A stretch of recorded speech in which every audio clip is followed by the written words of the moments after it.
ఇలా ముందుగా మనము నానబెట్టి ఉంచుకున్న బఠానీ తీసుకోవాలి. ఆ తర్వాత 3 బంగాళదుంపలు ఇలా కట్ చేసి కుక్కర్లో వేసుకోవాలి. వేసుకొని స్టవ్ వెలిగించుకొని బఠానీ వేసుకొని అందులో వాటర్ వేసుకొని బంగాళదుంపలు వేసుకొని ఒక హాఫ్ టీ స్పూన్ సాల్ట్ వేసుకొని స్టవ్ పైన పెట్టేసుకొని స్టవ్ ఆన్ చేసుకొని కుక్కర్ పెట్టేసేయాలి. ఇప్పుడు కుక్ అయ్యేలోపు మనం పానీపూరి వాటర్కి చూసుకుందాం. ముందుగా క్లీన్ చేసి పెట్టుకున్న పుదీనా మిక్సీ జార్లో వేసుకోవాలి. ఒక కట్ట కొత్తిమీర వేసుకోవాలి. ఇలాగా చిన్న అల్లం ముక్క, ఆ తర్వాత ఒక 4 to 5 పచ్చిమిర్చి ఇలా తుంచి జార్లో వేసుకోవాలి. ఇలా అన్నీ వేసేసుకున్న తర్వాత ఇప్పుడు ఇంతకుముందు మనం నానబెట్టి ఉంచుకున్నాక చింతపండు రసం ఇలా గుజ్జు తీసేసి ఆ రసం అందులో వేసుకోవాలి. ఇలా వేసుకున్నాము. ఒక హాఫ్ టీ స్పూన్ సాల్ట్, ఒక half teaspoon black salt, కొద్దిగా మనం తర్వాత చూసుకుందాము, కొద్దిగా వేద్దాము. ఇప్పుడు దీన్ని మిక్సీ పట్టుకొని వద్దాము. ఇలా మిక్సీ పట్టుకొని వచ్చి మనం ఇలా బౌల్లో వేసుకోవాలి. వేసుకొని ఇప్పుడు మనం అన్ని రుచికి సరిపడా అన్నీ మళ్ళీ ఒకసారి వేసుకుందాం. ఇంతకుముందు తీసి ఉంచుకున్న చింతపండు రసం, half teaspoon chaat masala,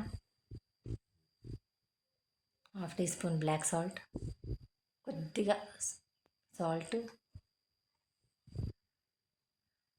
half teaspoon కారం,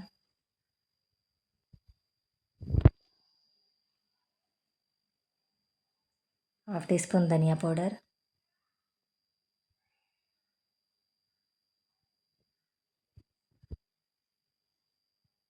ఇప్పుడు దీనికి సరిపడా మనం వాటర్ యాడ్ చేసుకుందాం. ఇంకా కొన్ని అన్నీ యాడ్ చేసుకొని ఇప్పుడు అన్నీ సరిపోయాయో లేదో ఒకసారి మనం టేస్ట్ చూద్దాం. అన్నీ కలిసేలాగా కలిపి నాకు కొద్దిగా సాల్ట్ తక్కువ అనిపించింది, కొద్దిగా సాల్ట్ వేసుకున్నాను.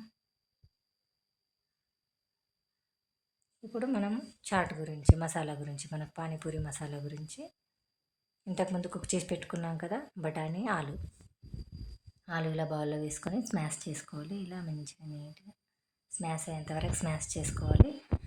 బఠానీ కూడా ఇలా నేను స్మాష్ చేసి పెట్టుకున్నాను ముందుగానే.